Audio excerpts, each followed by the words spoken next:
Произвольная встреча общественников поселка Нижний Бестях с командой, которая занимается развитием городской среды в разных регионах, в том числе в малых городах, стала значительным. Ведь проект парка культуры и отдыха готовится принять участие на втором этапе во всероссийском конкурсе создания комфортной городской среды на Дальневосточном федеральном округе. Наш проект будет разбит на 3 этапа.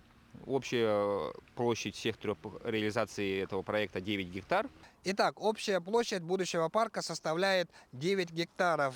Территория расположена на краю горы. Отсюда хороший вид на реку Лена. Соответственно, есть свои минусы и плюсы. Здесь очень важным является мнение населения, так как это окажет помощь в дальнейшем развитии, разработке проекта Центрального парка.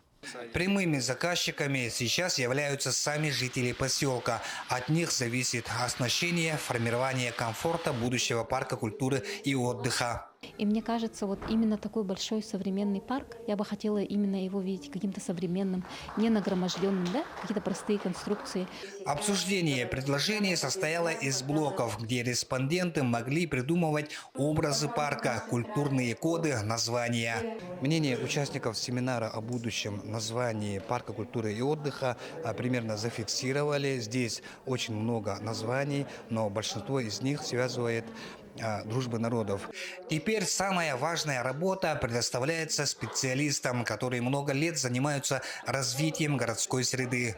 И мы будем анализировать эту информацию. Это является общественным таким техническим заданием для разработки архитектурной концепции. И уже в июле мы встретимся уже с наработками архитектурной концепции на основе как раз-таки общественных заданий, которые мы сегодня собрали.